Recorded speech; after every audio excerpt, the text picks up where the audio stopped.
Hi, everybody. You can just go into a store and buy scrubs. And I genuinely believe that with confidence, I could go anywhere I want in Cedars-Sinai right now. I think I could look at Barbara Streisand's ACL chart. All right, I'm gonna bring out the cast. And the next one's be great. Please welcome Shawn, Hatosy, Sepideh and Moafi. Briones, Fiona Dourif, Katherine, LaNasa, Wyle, Dearden, Gerran, Howell. I think I know what I said. So many people. Gemmill, John Wells. Did I get everybody? Did I say something wrong? I got everybody. And no Wyle.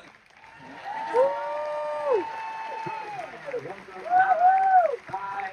All right. Hi, everybody. Very exciting. Love the Pitt. I'm a huge fan of the Pitt. I remember the first season, you guys won all those awards, and I was like, why is this show win all those awards? Hadn't seen it yet. Then I saw the Pitt. It's like you're still getting used to the word. No, for sure. I think that's right. Okay.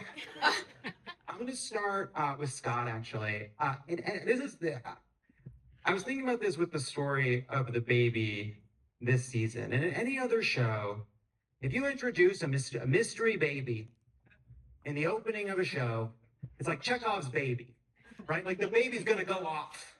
But we get to the end, and there's a beautiful, heartfelt moment with the baby, but we don't really get resolution of whose baby is this? Where'd they go? How do we find where this baby goes? That's just not what this show's about.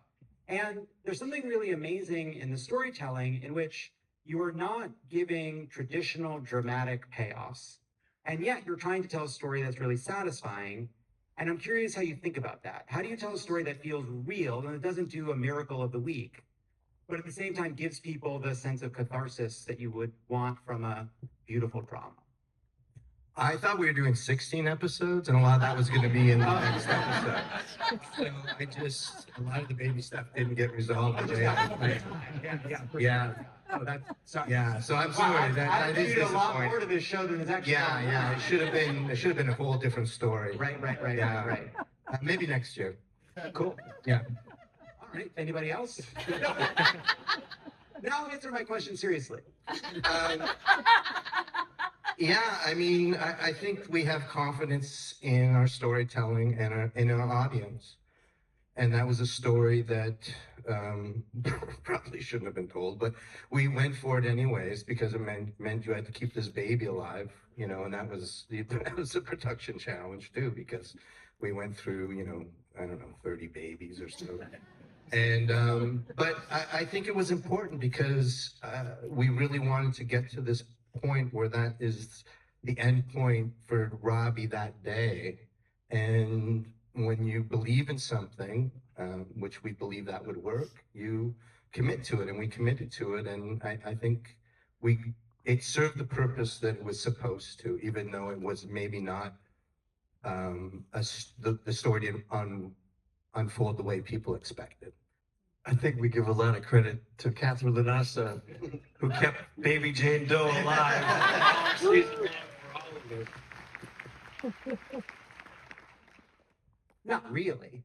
There's other people around keeping track of the babies. You only allow the baby a certain amount of time, right? There's like a lot of technical rules around having a baby around. They're supposed to be. Right. And there should be more, actually. Is what we learned. Okay, well, let's deal with that after the Emmys. You put a pin in that. Yeah, the SPCA is a lot stricter than the baby people, I'll tell you that. A lot to think about. Okay. Let's get this back on. Let's get this back on the rails, John Wells. You guys are making a mockery of this in front of John Wells. This is why he doesn't let me out very often. So, how do you think about how to, like, when the story's unfolding, you have a lot of limitations on the timing, obviously, but also there's no music. There's also, in watching it, there's not you're not doing a lot of reaction shots. How are you figuring out where are the ways in which the limitations make your job more difficult, and where is it in some ways freeing because there's just a lot of things you can't do? Well, we can do about anything. It's just we were working with some really wonderful actors. And it is, for all intents and purposes, a live performance that we're photographing. So we're laying the writers write out, very specific directions where we're going from place to place. So the dialogue has to fit and the storytelling has to fit within the limitations of the space. And then we put the actors on their feet, and there are no marks. We just move through space. And so it's a real testament to everybody back here that they come along with this. Yeah.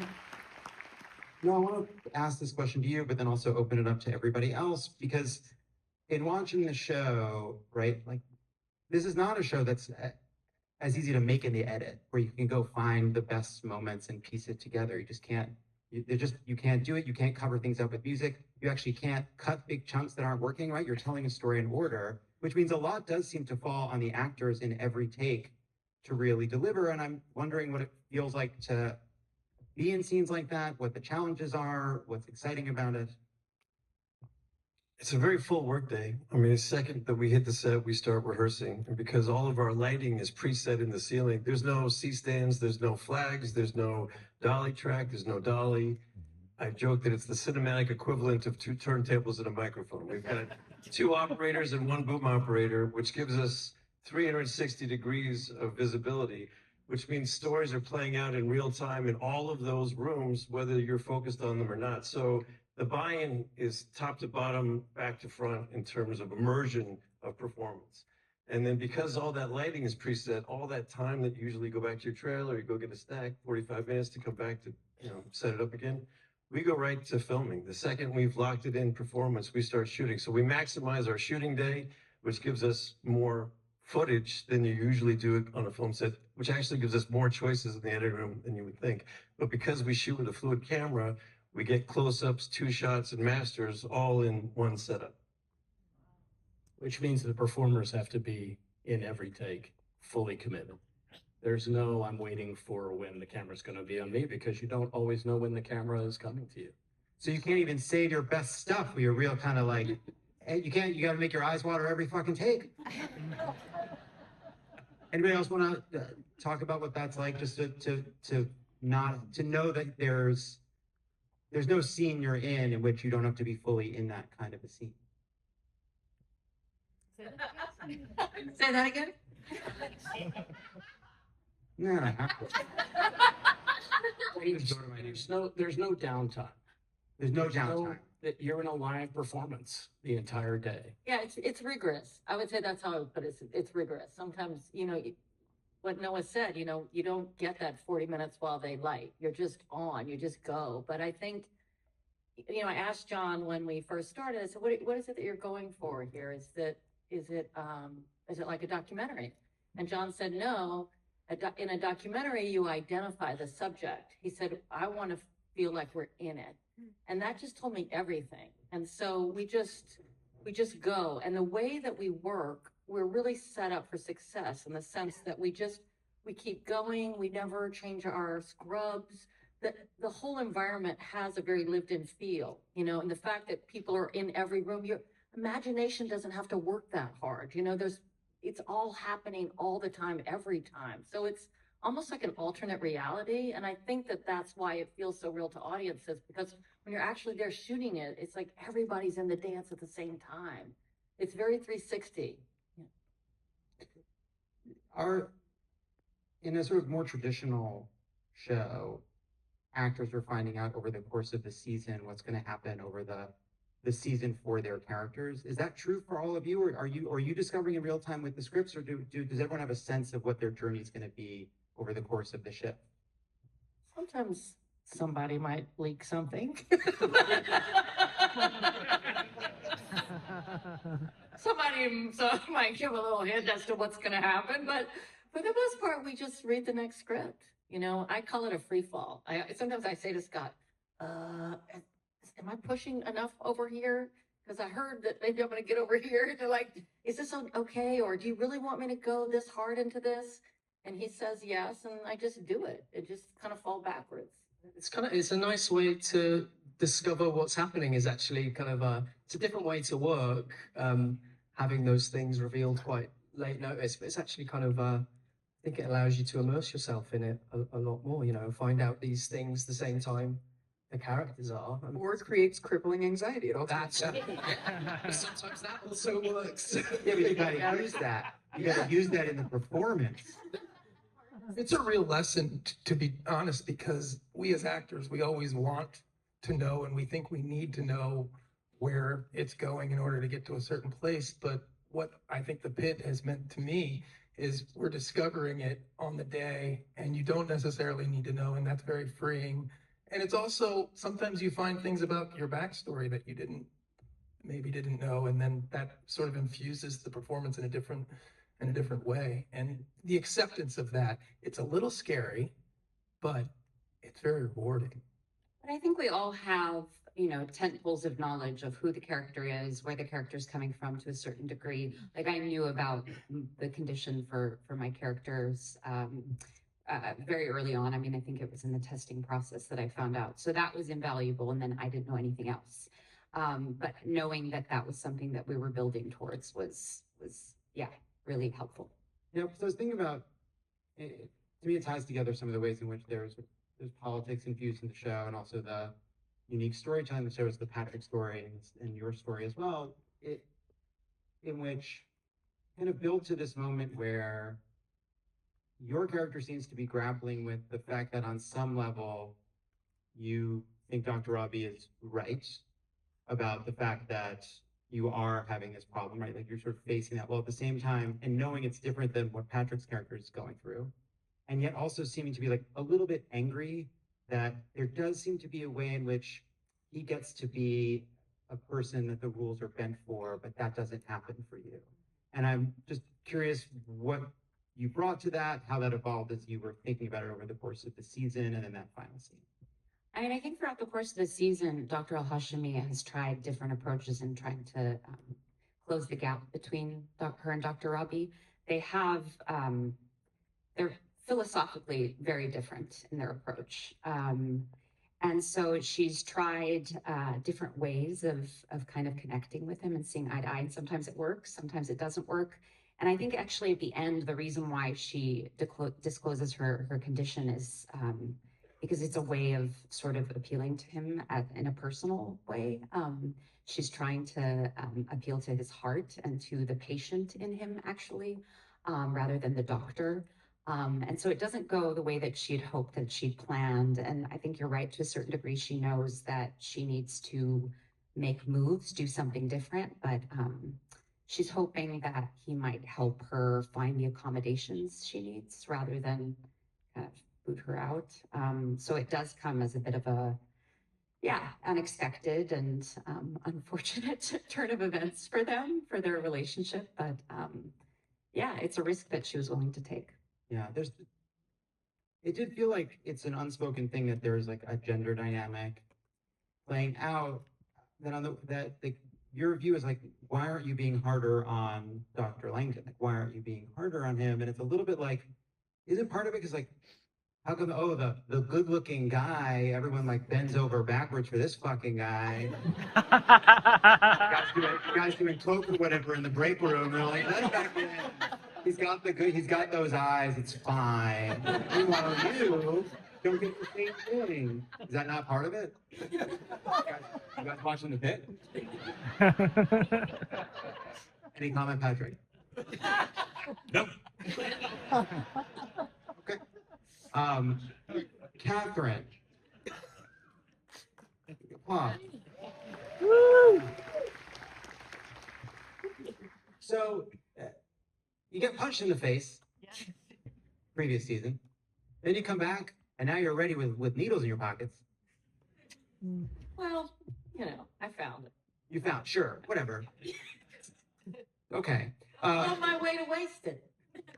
I felt like there's a way in which like your character is dealing with like the way in which we all feel is that, like, the fact that we're all now, when you get on an airplane, told, be nice to people. Hey, don't play your music out loud. Don't attack anybody with your fists. As if we're all in a big preschool. And I feel like your character, more than anyone else, is experiencing, I think, what we all are experiencing, which is like, is the train coming off the tracks and rolling down the side of a ravine into a mountain, sort of culturally? You know what I'm saying? What if, I'm gonna do this the way I'm gonna do it. I don't get anything other than the fun of just doing this my way, so deal with it. I love the pit. All right.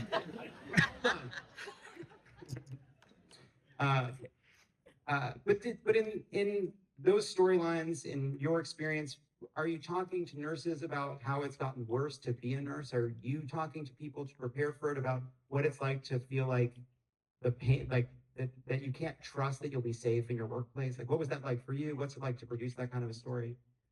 Yeah, I mean, nurses are under so much pressure and you know, they provide a lot of really intimate care. You know, they're doing this like really special work, you know, helping people die and taking care of people when they're at their most vulnerable. And yet there's like very little limitations, like on how many patients they have. And yet they're like held legally responsible for things. They're under an incredible amount of pressure when they're kind of delivering this like very soulful, very important, very intimate work with you know, all of us. Like, this is your sister, this is your brother, this is your grandmother. So I'm very well aware of that. Yeah, I talk to nurses and I you know, I get a sense of where they're coming from and why they got into it and what's important to them about it. They're all different, but there seems to be a theme of it being a calling and a feeling that it's very important and that they're the one that can do it, and a sense of sort of internal pride about their ability. I think they know it's noble work, and it's almost like they can't not do it, it seems, but they're really getting screwed.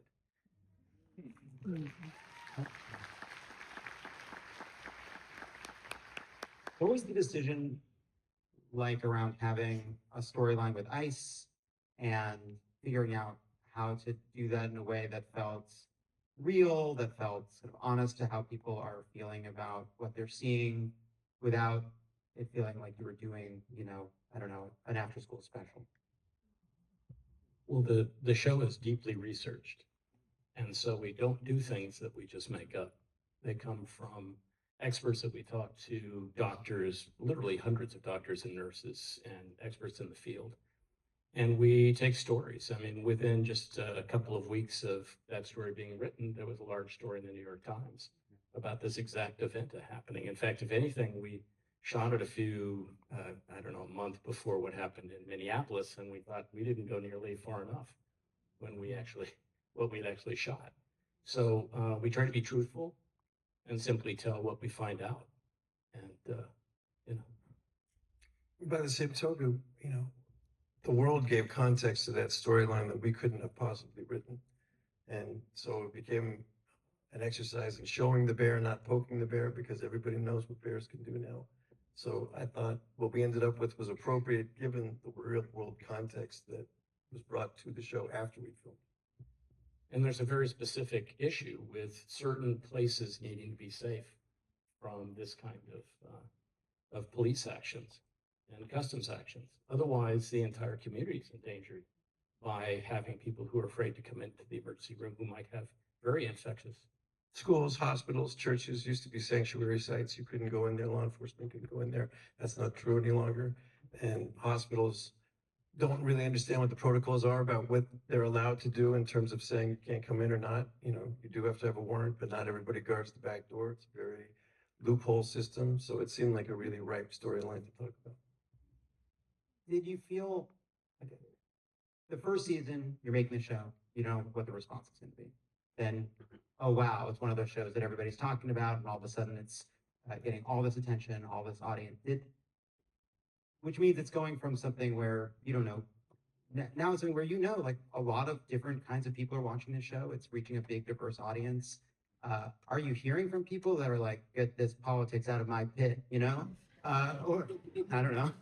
Something, but like, are you hearing? Yeah, I got a fan later that said something to the effect of that they've enjoyed my work forever and they won't be watching it anymore because of the ice storyline. So, Really? It was one person. which I take is that's a fan letter, you know. Wow. Well, you can maybe do right back or anything. Mr. Big Time.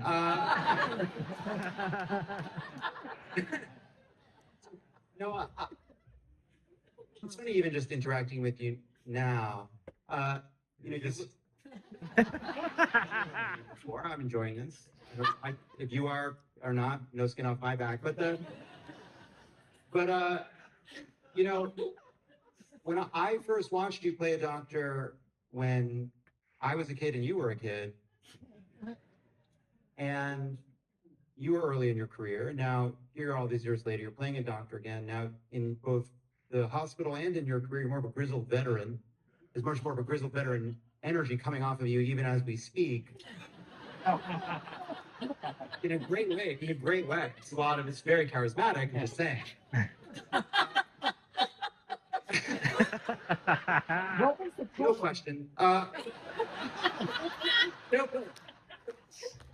what do you bring that?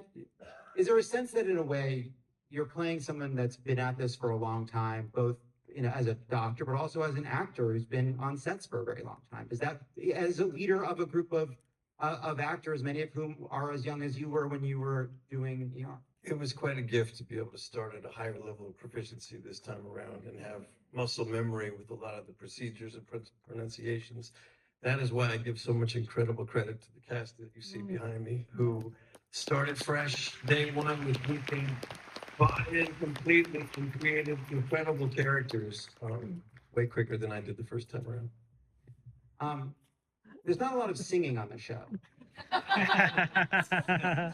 No, I'm just saying, there's not a lot of singing, but there are several people sitting behind you that are incredible performers, which I only found out because of basically TikTok. I'm just saying, a real-time hospital show can have a musical episode. I would like for Lisa to sing, right? Scrubs did it. If Scrubs did it, why can't the Pitt do it?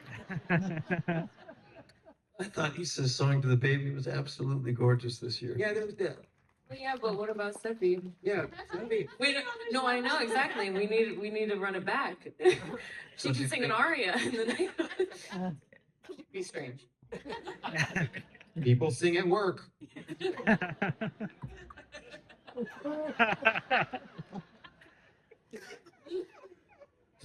All right, I have some more questions. Hey, scrubs are comfortable. That's kind of a cool part of your job, huh? Right? Like, you're not wearing suits. No Spanx. No Spanx? I'm wearing Spanx. Hey, it's a lot of hand sanitizer.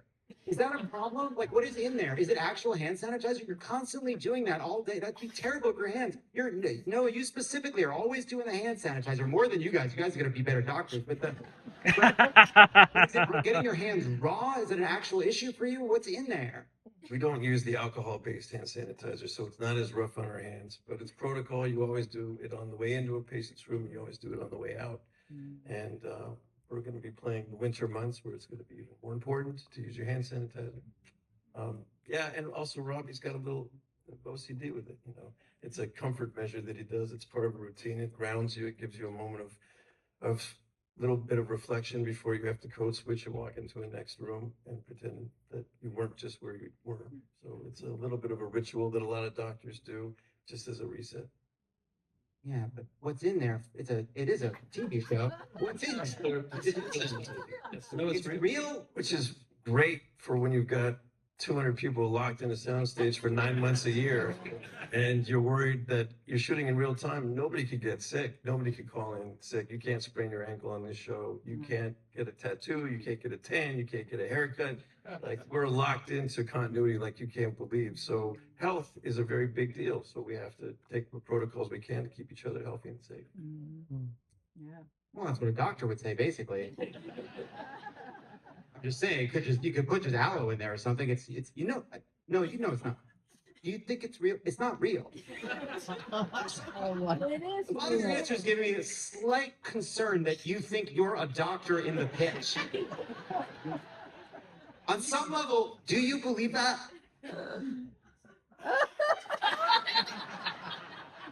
Really putting me on the spot now. Depends on the situation.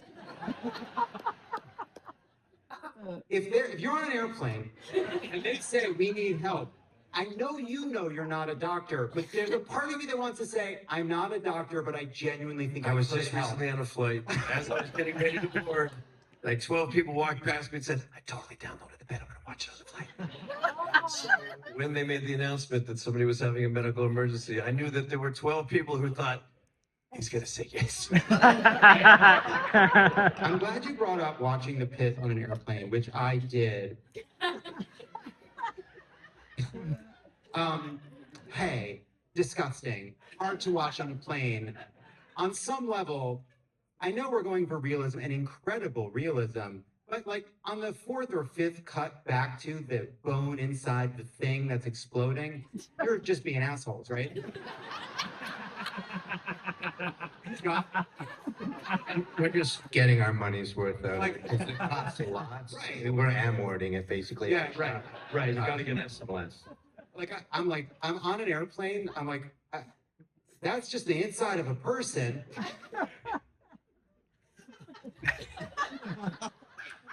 Gratuitous blood covered that topic.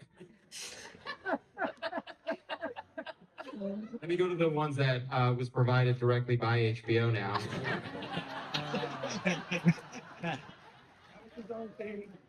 How has the continued praise from the healthcare industry changed your approach to storylines?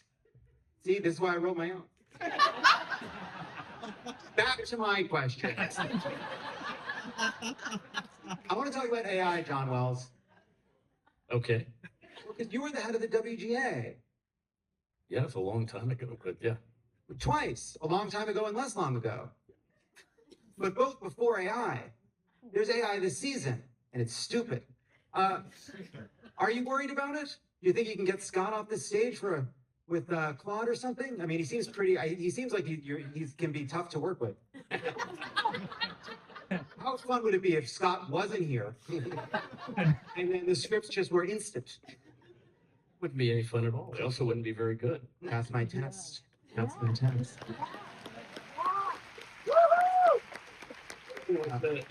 It's just generating what's already been done.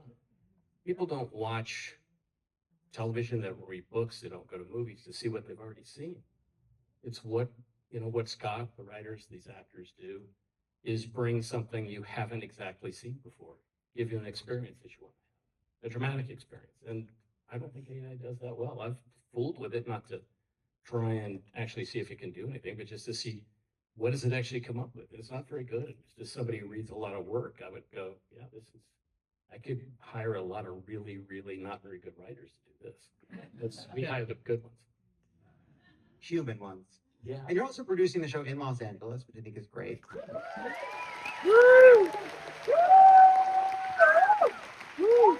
Yeah. And so, look, I think it's very important that we figure out how to get production back to Los Angeles. Yeah. But I do think it's good. Other than it, yes, it's a good thing. But I'm curious just the ways in which it makes for a better show because you're making the The show. talent pool. We've got multi-generational talent that's been groomed in this city for over 100 years. And it is the biggest asset that the city offers. You can put a soundstage up in any other city, but they don't come with the talent pool that we have here. The people, the artisans that we have working on our show, some of their fathers worked in this industry, some of their grandfathers worked in this industry. And we've got actors here tonight that are, Ernest Hart Jr., you're here tonight? Yes. Louis?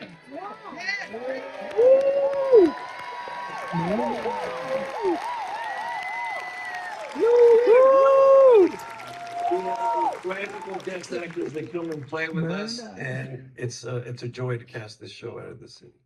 And we couldn't do it someplace else. There are hundreds of really, really talented actors here that we need every week. We have 120 to 130 background artists every day on stage. We're using 20, 30 actors in speaking parts every day, hundreds and hundreds of actors. You're not gonna, I love the people in Albuquerque. There are not 1,200 talented actors Nope. available for us to do this show in Albuquerque. I'm always saying that.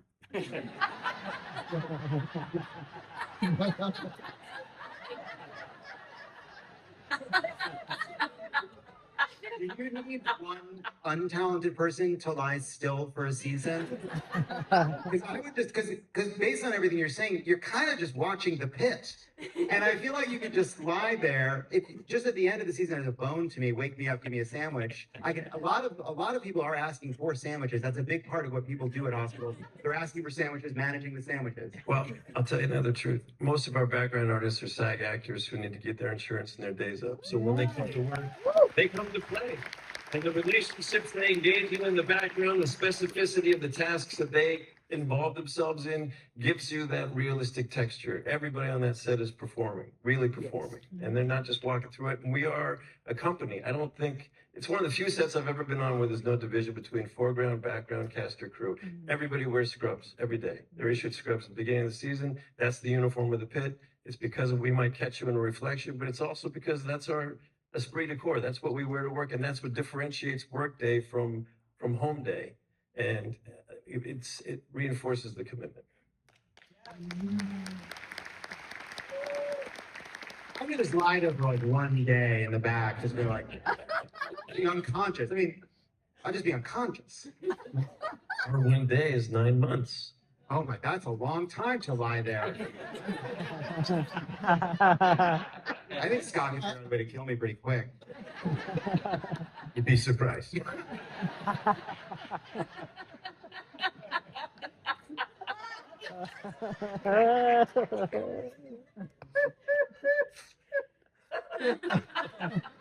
Anybody else want to say anything about the Pitt? Who I haven't gotten to? Oh, let's talk about vaccines. What? Am I the only person who's seen the Pitt? How do you think about you're telling stories about something that obviously is a controversial issue. All of these doctors are unequivocal in believing in vaccines. Do you view it as is it about, genuinely, are you thinking about this as something that could reach people that might be suspicious of vaccines? Well, the reason that all doctors believe in vaccines is because they work and you should take them. Disagree.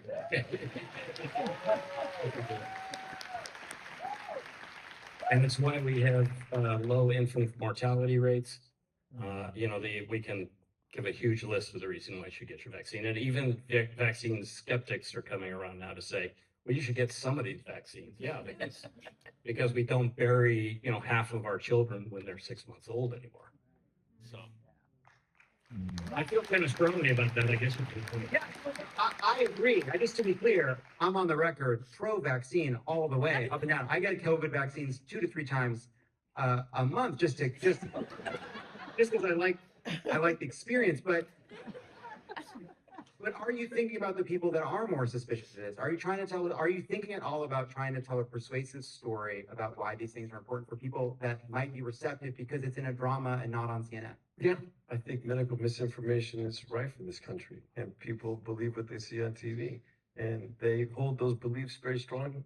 They hold on to them strongly, and they don't want to give them up easily. So you have to reach them at a level that's not accusatory or demeaning. You have to acknowledge that they come to this philosophy from their own road and try to meet them where they are. And we try to do it in the most human way possible, presenting facts and figures, presenting statistics, presenting the human side of it. But yeah, it's part of our messaging is to dispel a lot of the misinformation that's out there and reestablish for viewers that if you see it on the Pitt, it's a medical fact that you can take it to your doctor and verify. I'm having this thing with my knee. Can you just take a quick look at it after? You just take a quick look at it because it's like it feels like it's at the top of the knee. You know what I mean? But it might have a bigger cyst. What? Nothing. Might be a cyst.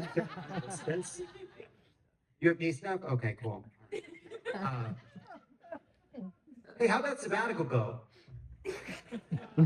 Are you coming? You'll be back. Because we now know it's going to be shot in November. I saw that we know that the next season takes place in November, which is an amount of time enough for it to be your sabbatical to have been concluded.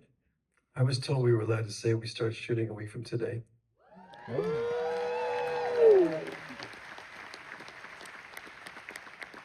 Can I get like one new thing about season 3? Give me one new thing. I would like to know one new thing. Robbie's back. Robbie's back, yeah. No, you know, the seasonal, sorry, that was my gun, I think.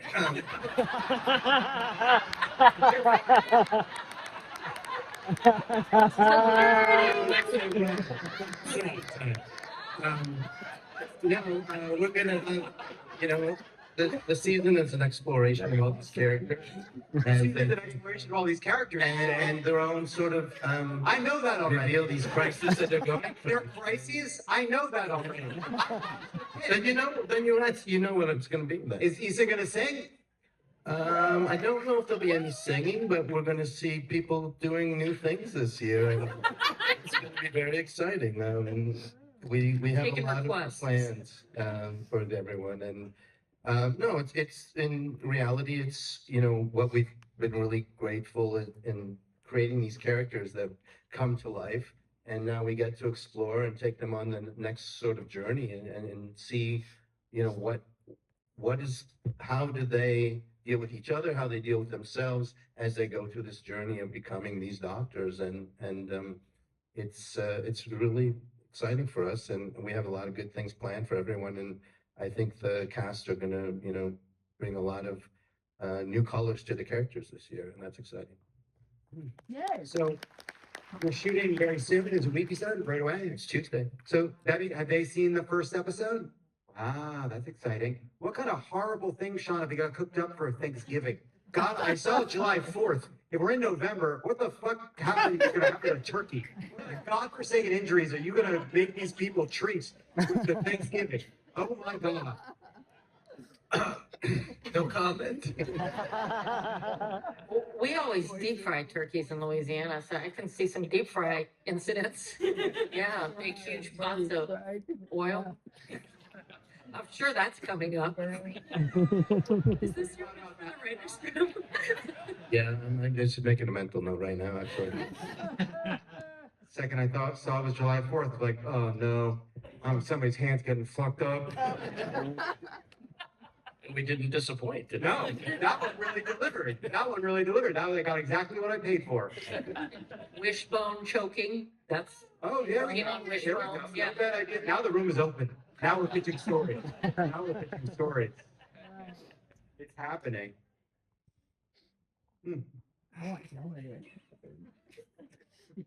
I don't think motorcycles are very good.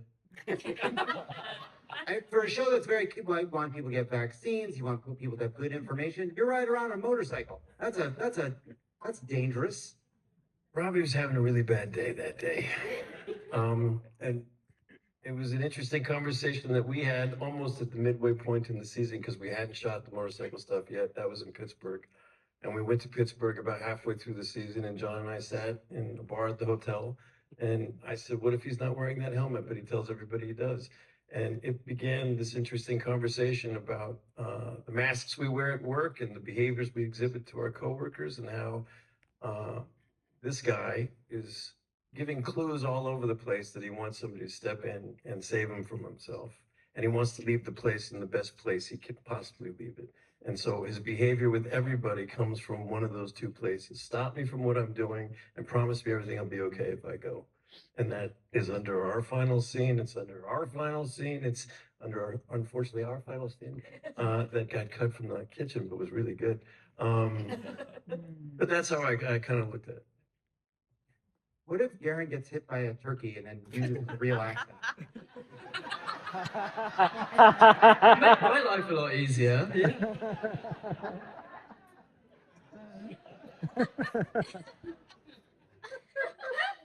You do a very good American accent, because a lot of actors, when they're doing an American accent, they end up just playing an American. They can't, that's it.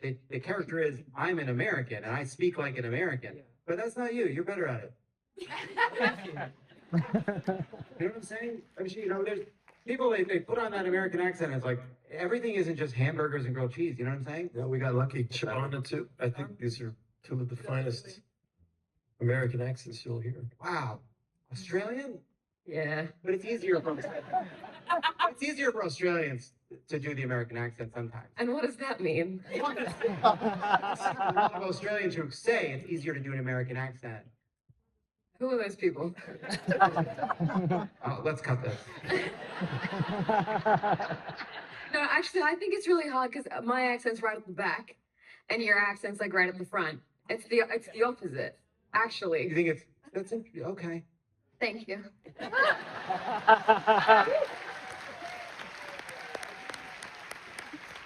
Again, you could both get hit in the head with a turkey. Next thing you know, it's like, what's going on today? It's a weird day today. I'm supposed to get a red light when this is over.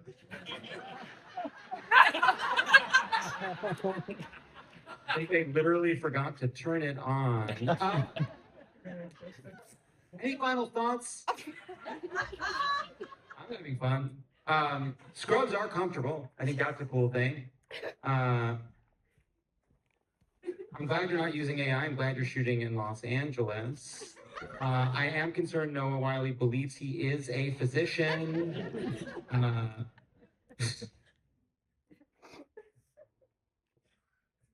Thanks, everybody.